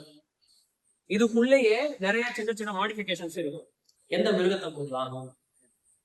சில பேர் வந்து பணக்காரனா இருப்பானா, அவனால வந்து காளையை கொடுக்க முடியும். மாட்டு மந்தம் வச்சிருக்கிறவன் ஆட்டு மந்தம் வச்சிருக்கவன் மாடை கொடுக்க முடியும். ஆட்டு மந்தம் வச்சிருக்கவன் ஆடை கொடுக்க முடியும். 2மே இல்லாத ஒரு ஏழை அவன் புறா குஞ்சு இல்லைன்னா என்ன செய்யலாம்? சிட்டுக்குருவியை கொண்டு வந்து என்ன செய்யலாம்? கொடுக்கலாம் அப்படின்னா நம்ம பார்க்கலாம். சரிங்களா? இயேசு கிறிஸ்துவின் தகப்பன் தாய் புறா குஞ்சு அப்படின்னா அவன் பணக்காரங்களே ஏழை. அதை வச்சுதான் இயேசு கிறிஸ்துடைய பேரண்ட்ஸ் வந்து ஏழைகளா இருக்காங்கன்னு சொல்றோம். இல்லைன்னா அவங்க வந்து நம்ம சொல்றதுக்கான நேரம் வாய்ப்பு இருக்குது. Because they sacrifice turtle doves. சரியா? காட்டு புறாக்களை அவர்கள் என்ன செய்யறாங்க? சாக்ரிஃபைஸா கொடுத்ததுனால இயேசு கிறிஸ்துடைய பேரண்ட்ஸ் இந்த பூமியில யோசேப்பு மரியாதைலாம் வந்து ஏழைகளாக இருந்தாங்க. சரிங்களா? அது இல்லாம அவங்க நடவடிக்கைகள் அதை பொறுத்து இருக்கு. இயேசு கிறிஸ்துவ வந்து அவங்களுக்கு வந்து தங்குறதுக்கு ரூம் இல்லை இல்லையா? பெரிய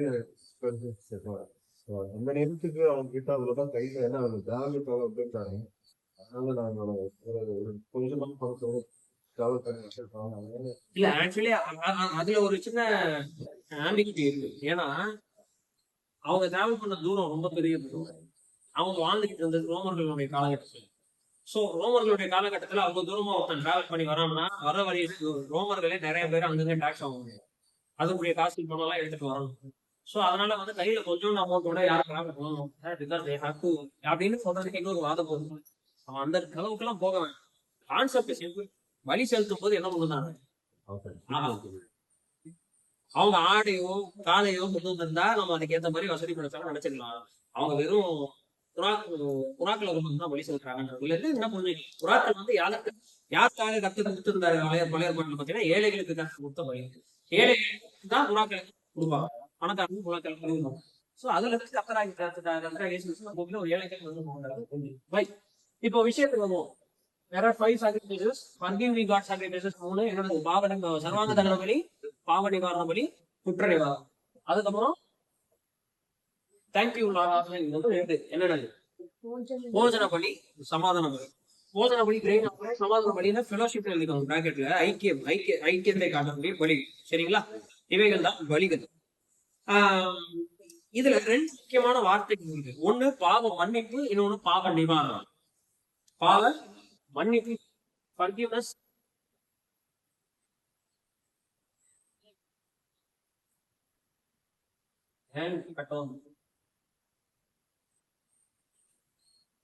இந்த 2 வார்த்தை முக்கியமான வார்த்தை, வேதாந்தம் ரொம்ப முக்கியமான வார்த்தை. பாவத்தை யார் மட்டும்தான் மன்னிக்க முடியும்? கர்த்தர் மட்டும்தான் மன்னிக்க முடியும். எந்த ஒரு மனுஷனும் இன்னொரு மனுஷனுக்கு பாவத்தை மன்னிக்க முடியும். சரிங்களா? மன்னிக்க முடியாதுன்னா பாவ மன்னிப்பை தருவது கர்த்தர் தான். நான் வந்து ஒருத்தன் எனக்கு விரோதமா தப்பு செய்யறான், ஓகேடா சாரி சொல்லும்போது சரிப்பா ஓகே அப்படின்னு நான் சொல்லி விடுறேன் அப்படின்னா அவனை மன்னிக்கிறதுக்கு நான் கடவுள் கிடையாது. ஆனா நானும் கடவுளுக்கு என்பதாக மன்னிக்கப்படுக வேண்டிய அவசியத்தில் இருக்கிறபடினால நான் தாழ்மையோடு அவனுடைய பாவங்களை நான் என்ன செய்கிறேன்? பொறுத்துக் கொள்கிறேன் என்றுதான் நான் செய்கிறேன் தவிர நான் கடவுளா இருந்து அவனை மன்னிப்பது. So forgiveness and atonement, these both are very important topics. சரிங்களா? இது நம்ம அந்த பாவ நிவாரண பண்டிகையை குறித்து படிக்கும் போது இதை குறித்து தெளிவாக நம்ம என்ன செய்யலாம், படிக்கலாம். இப்போ பேசிக்கா நம்ம என்ன செய்ய போறோம் அப்படின்னா அந்த பலிகளை குறித்து சுருக்கமாக பார்க்கணும். சரி, இந்த பலிகளை குறித்து பார்க்கும்போது கவனிக்க வேண்டிய ஒரு முக்கியமான விஷயம் இருக்குது. அது என்ன? லேவியராகமத்தை திறந்து எல்லாரும் லேவியராகமம் 1ஆம் அதிகாரம் எடுங்க.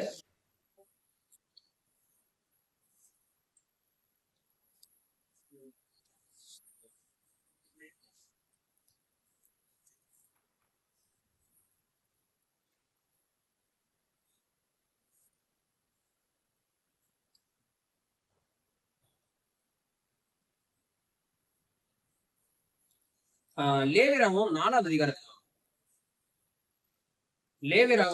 அதிகாரத்துல பாவ நிவாரண பலியும் 5ஆவது அதிகாரத்துல குற்ற நிவாரண பலியும் பார்க்கும். சரிங்களா? இப்போ பாவ நிவாரண பலி, குற்ற நிவாரண பலி முடிஞ்சு இந்த 2 பலிகளை குறித்ததான கன்க்ளூஷனுக்கு கர்த்தர் வரும்பொழுது ஒரு பேராகிராஃப் சொல்லப்பட்டிருக்கிறது. அது என்ன பேராகிராஃப் பாருங்க. 17ல இருந்து 19 வரைக்கும் வாசிக்கிறேன். தன் விரலை அகற்றத் துவைத்து கர்த்தருடைய சந்நிதியை விலக்கி இல்ல 5ஆவது அதிகாரம் 17ல இருந்து 19. ஒருவர் சரியாக செய்யப்பட்டால் கர்த்தருடைய கட்டளைகளினால் விளக்கப்பட்ட தியாகங்கள் செய்து பாவம் உட்பட்டார். அதை அவன் அறியாமையினால் செய்தார். அவன் திட்டமுள்ளவனாக தன் அக்கிரமத்தை சுமப்பார். அதிமுகம் அவன் குற்ற நிவாரண பலியாக மதித்து சரியான ஒரு ஆட்டு ஆசாரியர்களுக்கு கொண்டிருவானாக. அவன் அறியாமல் செய்த தப்பிதத்தை ஆசாரியர் அவனுக்காக நிவர்த்தி செலுத்தவர். அப்போது அது அவனுக்கு மன்னிக்கிறவர். இது குற்ற நிவாரண பலி. குற்ற நிவாரண பலினா என்னது? இப்போ சிம்பிளா புரிஞ்சுக்கோங்க. அந்த பலிக்குள்ள போயிட்டு எப்படி எல்லாம் அதை செய்யறாங்கன்றத பாக்குறதுல குற்ற நிவாரண பலினா என்னன்னு புரிஞ்சுக்கிட்டோம். தெரிஞ்சோ தெரியாமலோ இல்ல, அன்இன்டென்ஷனல். ஃபர்ஸ்ட் அவனுக்கு தெரியல, அதுக்கப்புறம் அவனுக்கு தெரிய வருது அவன் செய்யறது தப்பு அப்படின்னு சொல்லி. இதுக்கு பேரு குற்றம். குற்றம்னா பிழை.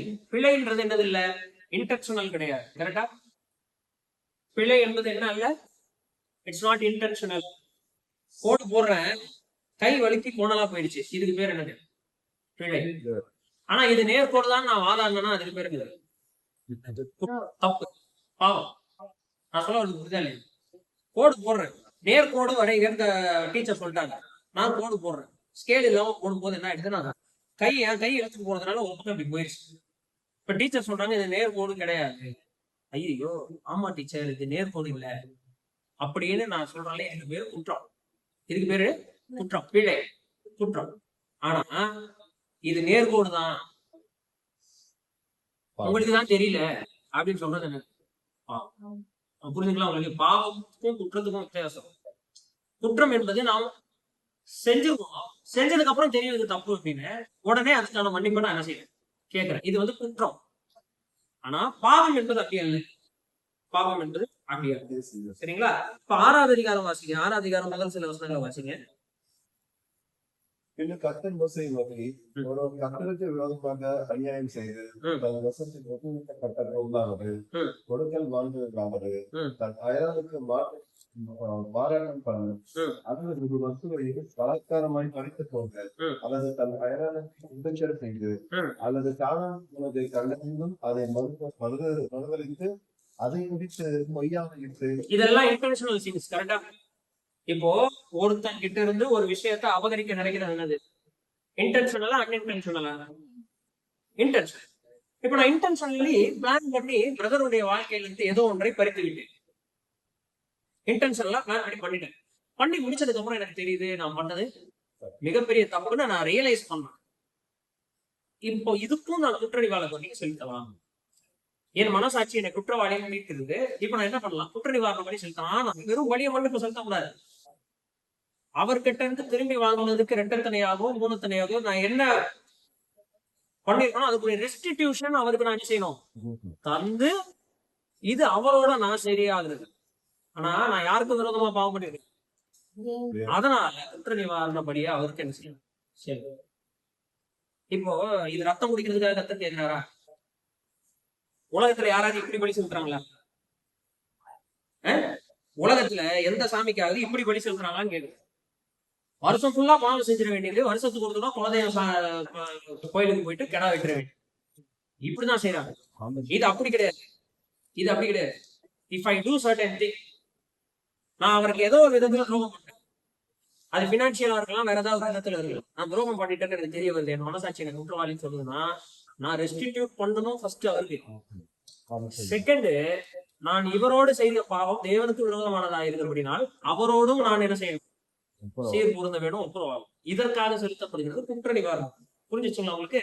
இப்போ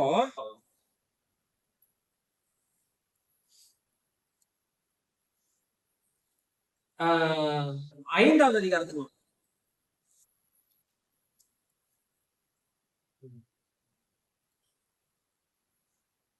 5வது அதிகாரத்துல பாத்தீங்கன்னா முதல் வசனத்துல இருந்து வாசிங்க.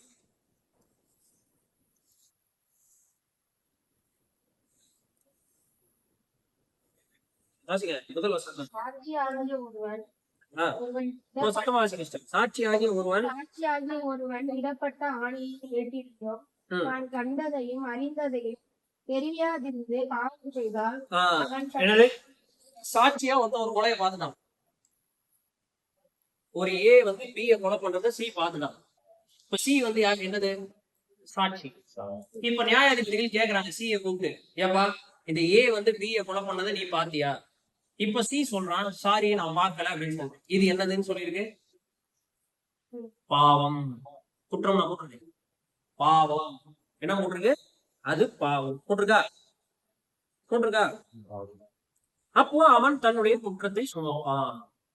He will bear his iniquity. அப்போ இதுவும் ஒரு விதமான பொய் சாட்சி தான்.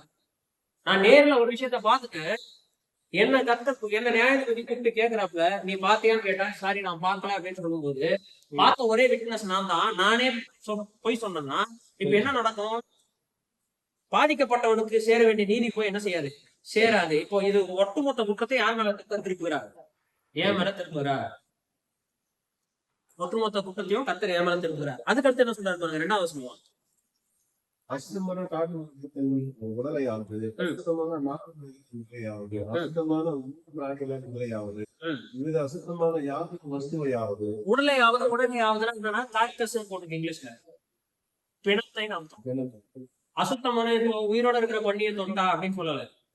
ஒரு அசுத்தமான பிராணி செத்து கிடக்குது, அதை வீட்டுக்கு முன்னாடி செத்து கிடக்குதுங்க. இப்ப நீங்க அதை தொடாம எப்படி தூக்கி போட முடியும்? தொட்டுதான் என்ன செய்ய முடியும்? தூக்கி போட முடியும். அப்ப தொட்டு தூக்கி போடும்போது நீங்க என்ன செய்றீங்க? அசுத்தமாயிருங்க. அப்போ அந்த அசுத்தத்துக்கு சுத்திகரிப்பு செய்ய வேண்டியிருக்கு. அதுக்கும் பாவ நிவாரண பலி என்ன செய்ய வேண்டியிருக்கு? செலுத்த வேண்டியிருக்கு. சரிங்களா? அதுக்கு எடுத்து பாருங்க. அதான் நம்ம சொன்ன பாருங்க,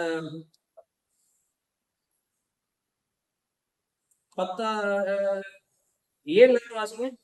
ஆட்டுக்குட்டியை கொண்டு வர அவனுக்கு சக்தி இல்லாதவன் 5 வாசி. இப்படிப்பட்டவர்கள் ஒன்று ஒரு திட்டமாகும் போது அவன் தான் செய்தது பாவம் என்று அறிக்கையிட்டு, தான் செய்த பாவத்துக்கு பாவம் பலியாக ஆண்டுகளிலாவது வெள்ளாடுகளிலாவது ஒரு பெண் குட்டியை யுத்த நிவாரண பலியாக கர்த்தருடைய சன்னதியை கொண்டு வர வேண்டும். அதனாலே ஆசாரியன் தான் செய்த பாவத்திலிருந்து அவனுக்காக பாவம் செய்ய கடவன். ஆட்டுக்குட்டியை கொண்டு வர அவனுக்கு சக்தி இல்லாதிருந்தால் அவன் செய்த குற்ற நிமித்தம் 2 காட்டு புறாக்களையாவது குஞ்சுகளையாவது ஒன்றை பாவ நிவாரணமாகவோ மற்றொன்றை கர்த்தருடைய சன்னதியை கொண்டு வர என்ன ஆகுதுன்னா, குற்ற நிவாரண பலியை செலுத்த வரும் பொழுது அவனுக்கு ஆடை கொண்டு வர முடியல அப்படின்னு சொன்னா 2 புறா குஞ்சுகளும் கொண்டு வரலாம். ஒன்னு சர்வாங்க தகன பலியாகவும் ஒன்னு பாவ நிவாரண பலியாகவும் செலுத்தப்பட்டு அவனுக்கு பாவ நிவர்த்தியும் சுத்திகரிப்பும் ஏற்படுத்தப்படுகிறது. ஓகே, இவ்வளவு நேரம் நம்ம குற்ற நிவாரண பலியை குறித்து சில விஷயங்களை பார்த்தோம். இப்ப 4வது அதிகாரத்துல பாவ நிவாரண பலிக்கான விஷயங்கள் சொல்லப்படுகிறது. முதல் வசனத்துல இருந்து வாசிங்க. பின்னும் கர்த்தர் மோசேயை நோக்கி, சொல்ல வேண்டியது என்னவென்றால், உன் கர்த்தருடைய கட்டளை யாதவரை அறியாமையினால் மீறி செய்யத்தகாத இது என்ன தெரியுமா? கர்த்தர் கட்டளைகள் கொடுத்திருக்கிறார். அந்த கட்டளைகள்ல ஏதாவது ஒன்றை அறியாமல் மீறிவிட்டான். அது கர்த்தர் முழுவதாக பாவமாக என்ன செய்கிறது இருக்கிறது. இப்படி செய்யும் பொழுது என்ன செய்யலாம்? அவன் பாவ நிவாரண பலிய கொண்டு வரலாம். எப்படி கொண்டு வரணும், என்ன ஏது அப்படின்றது டீட்டெயிலா என்ன செய்யப்பட்டிருக்குது, கீழே சொல்லப்பட்டிருக்கிறது. இப்போ 13வது வசனம் வாசிக்கும்.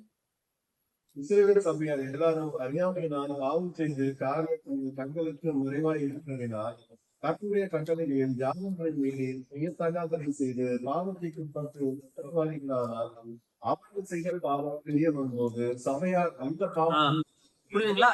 அறியாமல் இஸ்ரவேல் ஜனங்க எல்லாரும் சேர்ந்து பாவம் பண்ணிட்டாங்க. அது ஒரு நாள் தெரிய வருது. அப்போ அது வரைக்கும் அவங்களுக்கு தெரியல. பட் ஒரு நாள் இது தப்புன்னு தெரிய வரும்போது அன்னைக்கு அவங்க என்ன செய்யணும்? பாவ நிவாரண பலிய எல்லாருமே சேர்ந்து என்ன செய்யணும்? செலுத்தணும். அதுக்கப்புறம் 22வது வசனம். ஒரு பிரபு தன் தேவனுடைய கர்த்தருடைய கட்டளைகளின் யாதொன்றை மீறி அறியாமையினால் செய்து நகாததை செய்து பாவத்துக்கு உட்பட்டு குற்றவாளியானால், அதுக்கடுத்து ஒரு லீடர் பாவத்துக்கு அறியாம ஒரு பாவம் செஞ்சிடறான். அது வெளியே வருது. அவன் செய்யறது தப்புன்னு அவனுக்கு தெரிய வரும்பொழுது அவன் என்ன செய்யும்? பாவ நிவாரண பலி செலுத்தணும். 27. சாதாரண ஜனங்களில் ஒரு அறியாமையினால் கர்த்தரின் கட்டளைகளின் யாதொன்றை மீறி செய்யத்தகாததை செய்து பாவத்துக்கு உட்பட்ட குற்றவாளியானால், தான் செய்தது பாவம் என்று தனக்கு தெரிய வரும்போது அவன் தான் செய்த பாவத்திற்கு வெள்ளாடுகளின் பழுதற்ற ஒரு பெண்குட்டியை பலியாக கொண்டு வந்து பாவ நிவாரண பலி தலையின் மேல் தன் கையை வைத்து சர்வாங்க தகன பலியிட அந்த பாவ நிவாரண பலியை கொல்லப்படவர். சரி, இப்போ எல்லாருக்கும் பார்த்தாச்சா?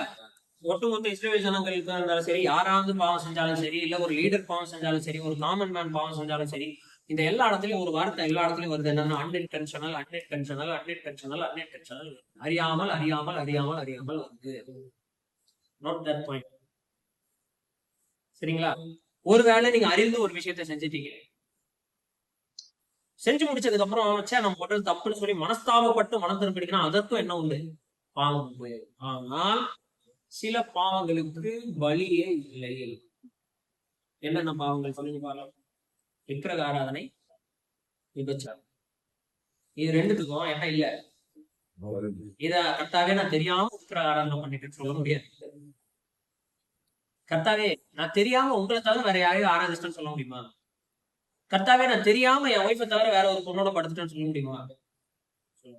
அப்ப எதுக்கு வழி இல்லை? நீங்க வாசிச்சு பாருங்க. அம்மா போய் வீட்டுல போயிட்டு இந்த அதிகாரங்கள் எல்லாம் வாசிச்சு பாருங்க. 1 to 7 வரைக்கும் அதிகாரங்கள் வாசிச்சு பாருங்க. விக்கிரக ஆராதனைக்கும் விபச்சாரத்துக்கு என்ன இல்லை? வழி இல்லை. அதான் தாவீது சொல்றான், நான் செஞ்ச பாவத்துக்கு வழி இல்லை. இருந்திருந்தா நான் என்ன பண்ணிருப்பேன்? செலுத்திருப்பேன். இப்ப நான் சர்வாங்க உலகங்களையும் செலுத்த முடியாது, பாவ நிவாரண படியும் செலுத்த முடியாது, குற்ற நிவாரண படியும் செலுத்த முடியாது. நான் உன்னுடைய சார்பில் விழுகிறேன்னு கர்த்தர் அவனுடைய பாவத்தை மூடி அவனை திரும்ப ரெஸ்டிடியூட் பண்றது அவருடைய சுத்த கிருபை. இதுவே கிரேஸ் தான். இதுவே கிரேஸ் தான். அதுதான் நம்ம பார்க்க போறோம். இதான் செலுத்தி ஆகணும். இல்ல இப்ப நம்ம செலுத்தி ஆகணும் இல்ல. இப்போ இதுக்கே உங்களுக்கு ஒரு வழிமுறை இருக்குது இல்ல, அதுவே கிரேஸ் தானே. இப்போ நீங்க வந்து ஒரு அறியாம ஒரு பாவத்தை செஞ்சுட்டீங்க, பாவம்னு தெரிய வருது, கர்த்தருடைய சமூகத்துக்கு போக முடியுமா? போக முடியாது. அப்ப கர்த்தருடைய சமூகத்துக்கு போறதுக்கு ஒரு வழி இருக்குல்ல, அதுவே கிருபை தானே சொல்றது. அவ்வளவுதான். கிரேஸ் இல்லாம எதுவுமே இல்ல. அதையும் கூட செய்யாம இருக்குது பாவிகள் செய்யல. அது வேற பாவம், அதுக்கு வழியே இல்லையே. இருந்திருந்தா செலுத்திருப்பானே, முதல் நாளா போய் செலுத்திருப்பானே. பியூர் கிரேஸ் அது வந்து out of the exception providence of God. தேவனுடைய தீர்மானத்தினால தேவனே அவனுடைய பாவத்தை வந்து மன்னித்து அவனை ஏற்றுக்கொள்றது வந்து அது கம்ப்ளீட்லி டோட்டலி. சரிங்களா? அதுவும் அவன் தேவனை சார்ந்து வந்து கர்த்தருடைய சமூகத்துல விழுந்ததுனால. அவன் நேர்கோடு உட்காந்து சாதிச்சுட்டு இருந்தான்னா கிடைச்சிட்டு போயிட்டு. நாத்தான் வந்து அவனை குற்றச்சாட்டும் பொழுது, நீ யாரா தீர்க்கதரிசி என்ன வந்து சொல்றதுக்கு, நான் யார் தெரியுமா ராஜான்னு சொல்லி நாத்தானை கல்லறையுங்கள் அப்படின்னு சொல்லியிருந்தான்னா, தாவீது அடுத்து என்ன செஞ்சு மோசேயுடைய நியாய பிரமாணத்தின்படி தீர்க்கப்பட்டிருக்கும். அது யோவான் 8 அந்த கையும் மெய்யுமாய் பிடிக்கப்பட்ட ஸ்திரிய நீ போய் நீ பாவம் செய்யாதே சொன்ன மாதிரியான ஒரு சம்பவம் கிடையாது. சோ இப்ப நான் என்ன சொல்ல வரேன்னா, இந்த முதல் 7 அதிகாரங்களை நீங்கள் வாசிக்கும் பொழுது we see unintentional பாவங்களுக்கு மன்னிப்பு உண்டு, இன்டென்ஷனல் சின் செய்து மனம் திரும்புகிறவர்களுக்கும் மன்னிப்பு உண்டு. மனம் திரும்பலாம் இல்ல, அதையும் புரிஞ்சுக்கணும். மனம் திரும்பினாதான் என்ன உண்டு? பாவ மன்னிப்பு உண்டு. இது எல்லா இடங்களையும் மனம் திரும்புதல் அப்படின்றது மறைமுகமான உபதேசமாக என்ன செய்கிறது இருக்கிறது. குற்றம் தெரிய வந்தா அந்த இடத்துல ரிப்பன்டன்ஸ். அப்போ இன்னொரு வேர்ட் ஆட் பண்ணி ரிப்பன்டன்ஸ். இவங்க எல்லாருமே பாவம் செய்யறது லிஸ்ட் போட்டுல, பாவம் செய்யும் பொழுது அவங்க செஞ்சிடறாங்க. ஆனா குற்றம்னு தெரிய வந்த உடனே அவங்க என்ன பண்றாங்க? கர்த்தருடைய சமூகத்துக்கு வராங்க. This is repentance. மனசாகப்பட்டு வீட்டிலே உட்காந்துருக்கிறது பேர் என்னது இல்ல, மனம் திரும்புதல் அல்ல. அந்த இளைய குமாரன் தன் தகப்பனை விட்டு ஓடி போனான். மனசாகப்பட்டு பண்ணி மேய்க்கிற தொழிலே ஈடுபட்டு இருந்தான்னா அது பேரு ரிப்பன்டன்ஸ் அல்ல. மனசாபப்பட்டவன் திரும்ப தன் தகப்பன் இடத்துக்கு வர வேண்டும். அங்க அதுக்கு பேரு தான் என்னது? மனம் திரும்புது. அப்படி மனம் திரும்பும் பொழுது தகப்பன் என்ன செய்கிறார்? அவனுடைய பாவங்களை மன்னித்து அவன் பாவங்களை மூடுகிறார். By forgiveness and atonement he is been accepted. திரும்பி வரக்கே திரும்ப வேணும்னு நினைக்கிறேன். கிருபை வந்து நம்முடைய வாழ்க்கையினுடைய மூச்சு காத்து மாதிரி. அது இல்லாம நம்ம எதுவுமே செய்ய முடியாது. அது ஒவ்வொரு ஆக்ஷனுக்கும் நீட் கிரேஸ். ஒவ்வொரு ஆக்ஷனுக்கும் நீட் கிரேஸ். இன்னைக்கு நான் பாடம் சொல்லி கொடுக்குறேன்னா அதுக்கு கிருபை வேணும். பாடத்தை நீங்க கற்றுக்கொள்றீங்கன்னா அதுக்கு கிருபை வேணும். நம்ம உயிர் வாழ்றதுக்கு கிருபை வேணும். கிருபை என்பது நம்ம மூச்சு காத்து மாதிரி. தேவனுடைய கிருபை ஒவ்வொரு நாளும் புதிதாக இருக்கிறதுக்கு நம்ம புலம்புல வாசிக்கிறோம். அது காலைதோறும் புதிதாக இருக்கிறது. அவருடைய இறக்கங்களுக்கு முடிவில்லை அப்படின்னு நம்ம புலம்பல் புஸ்தகம் 3வது அதிகாரத்துல நம்ம அதை வாசிக்கிறோம். அது அஃப்கோர்ஸ் இட்ஸ் ட்ரூ. ஆனால் இதுல ஹியூமன் எஃபர்ட் இருக்குல்ல. நான் மன்னிப்பை பெற்றுக் கொள்வதற்கு மனம் திரும்பி நான் தான் தேவனுக்கு வர வேண்டும். கர்த்தர் எனக்கு கிருபை தரலன்னா வீட்டிலே உட்காந்துக்கிறேன் அப்படின்னா சொல்ல முடியும். We have to come to the Lord. நாம் தேவனிடத்துக்கு வர வேண்டும். அப்போ தேவன் ஏற்றுக்கொள்ள எப்பவும் தயாராகிறார். அதற்கு நமக்கு மனம் திரும்புதல் அவசியமா இருந்தது. இந்த மனம் திரும்புதலின் மூலமாக தேவன் சொன்ன இந்த வழிகளை பயன்படுத்தி தேவனுடைய சமூகத்துக்கு வரும் பொழுது தேவன் நிச்சயமாய் நம்முடைய பாவங்களை மன்னித்து நம்முடைய பாவங்களை மூடுகிறார். அப்படி மூடுவதனால் நாம் தேவனுடைய சமூகத்தில் அங்கீகரிக்கப்படுகிறவர்களா இருக்கிறோம். We can stay in the presence of God. நீங்க இஸ்ரவேல் ஜனங்கள் இப்போ ஒட்டுமொத்த உலகத்துல கவனிங்க, ஒட்டுமொத்த உலகத்துல ஆல் கண்ட்ரிஸ் இந்த வேர்ல்டுல இஸ்ரவேலை கரெக்டா out of the entire world தேவன் தெரிந்து கொண்டது யாரு? இஸ்ரவேல. இந்த இஸ்ரவேலர்களை நடுங்க. இப்ப இஸ்ரவேல் ஒட்டுமொத்த இஸ்ரவேல என்னவா மாறுது?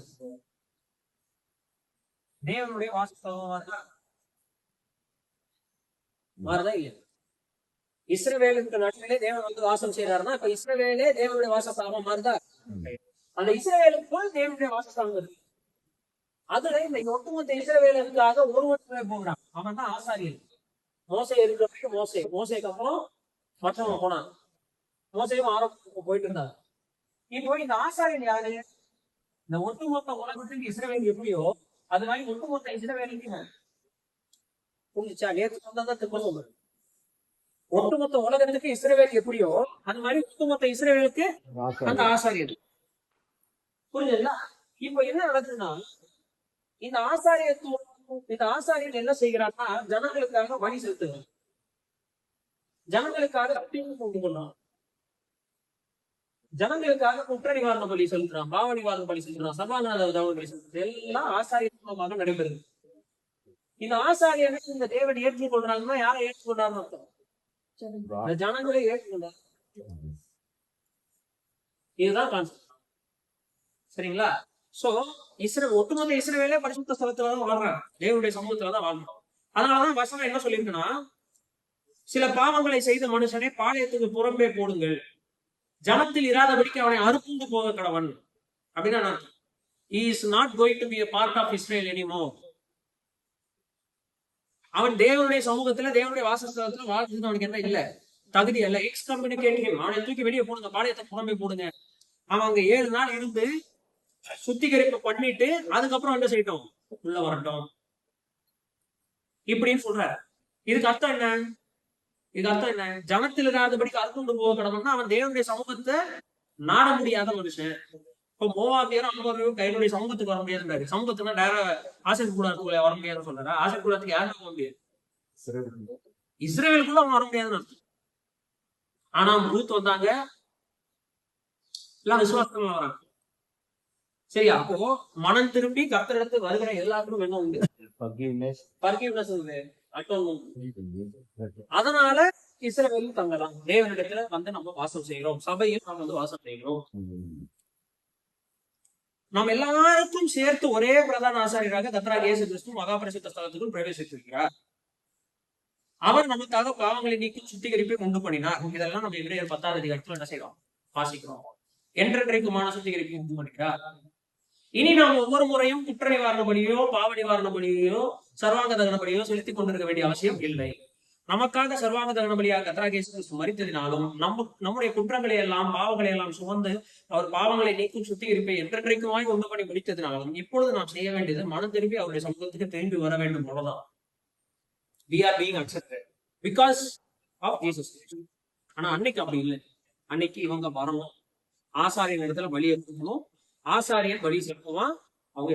ஆனா இதுல ஒரு லேவியராகவும் 1ஆவது அதிகாரத்துல நம்ம வாசிக்கிற சர்வாங்க தகன பலியில ஒரு விஷயம் இருக்கிறது. இந்த சர்வாங்க தகன பலியை குறிச்சு போயிட்டு நீங்க அப்புறமா வாசிச்சு பாருங்க. சர்வாங்க தகன பலியை யாரு கொண்டு வரானோ அவன் தான் பலி செலுத்தணும். எப்படி? அவன் தான் பலி செலுத்தணும். எப்படி செலுத்தணும்? 3ஆவது வசனத்துல இருந்து வாசி.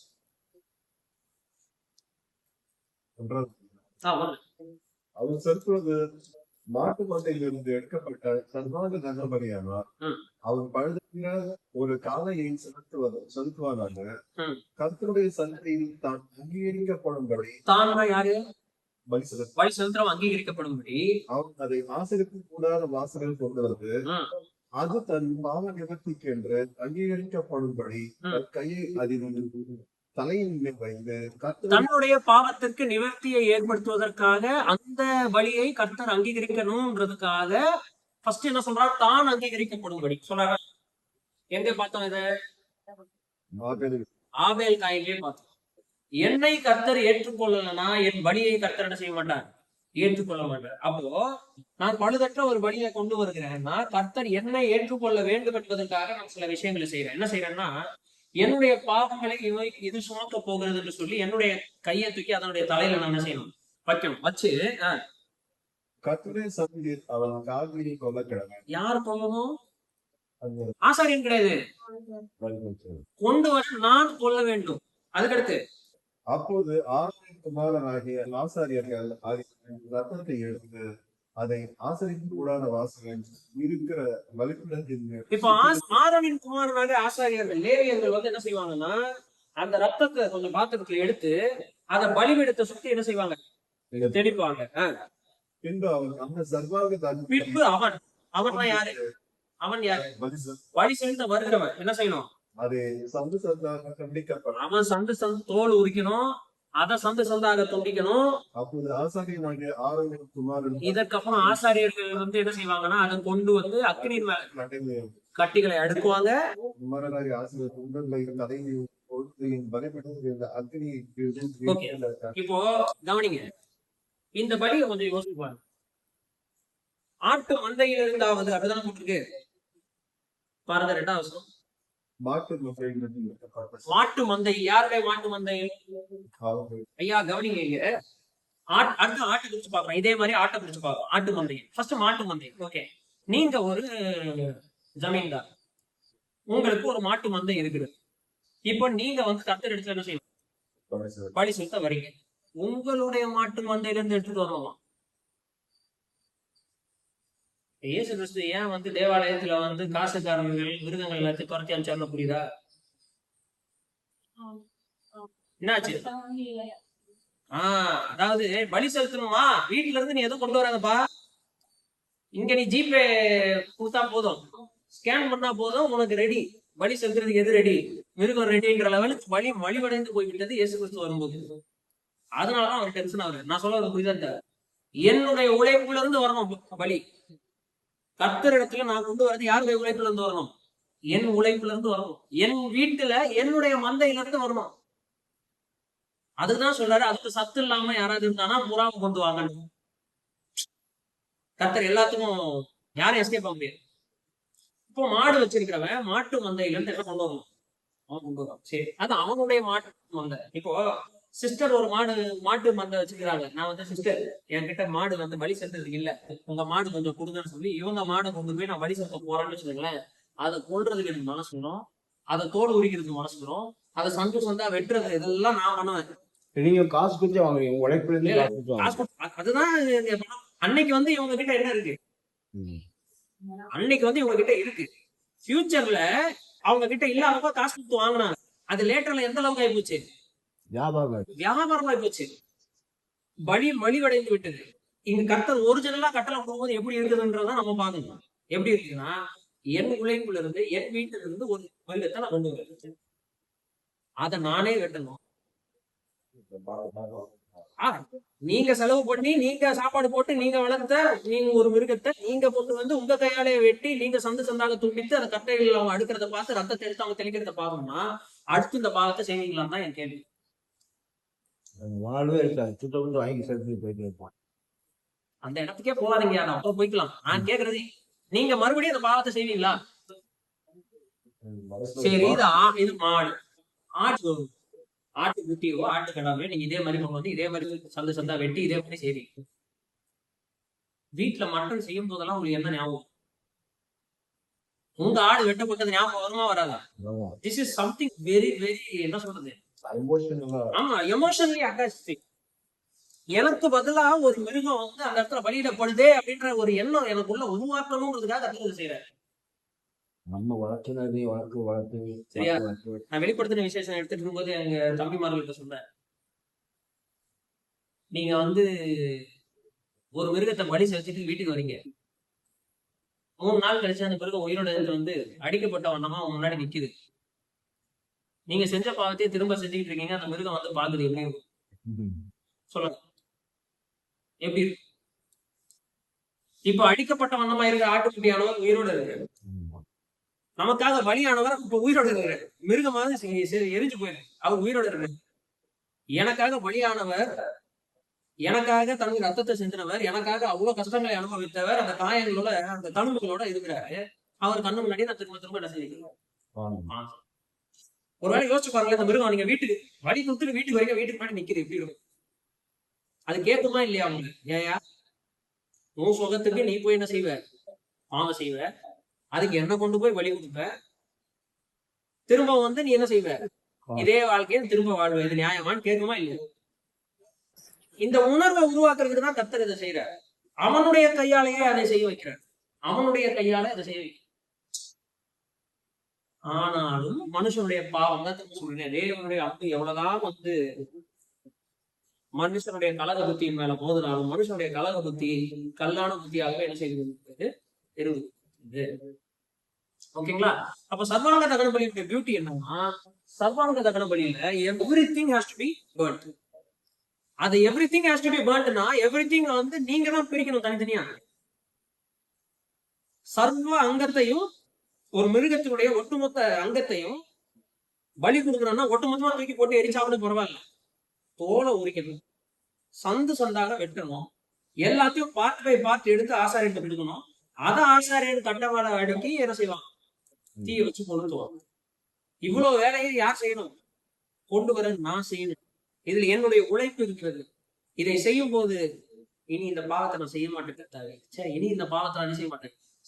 எனக்கு பதிலாக இந்த மிருகம் அடிக்கப்படுகிறது. எனக்காக இந்த மிருகத்தினுடைய கால் இப்படி நிற்கிறது. எனக்காக இந்த மிருகத்தினுடைய முன்னங்கால் இப்படி அடிக்கப்படுகிறது. எனக்காக இந்த மிருகத்துடைய தலை துண்டிக்கப்படுகிறது.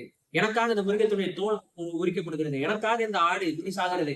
இந்த எண்ணம் என்ன செய்யும்? எனக்குள் நீ நான் பாவத்தை இனி போய் பாவம் செய்யக்கூடாது என்பதற்காக கொடுக்கப்பட்டதுதான் வழியே தவிர, நான் எப்படி வேணா பாவம் செஞ்சுக்கணுன்றதுக்காக கொடுக்கப்படுறது வழி அல்ல. இந்த உலகம் என்ன செய்கிறது? நீ எப்படி வேணா ஃபுல்லா வாழ்ந்துக்கோ, வாழ்றதுக்கு போயிட்டு ஒரு தடவை கோயில்ல போய் என்ன செஞ்சுக்க, கெடா வெட்டிட்டு வந்துரு என்ன சொல்லுகிறது? பைபிள் அப்படி சொல்லவில்லை.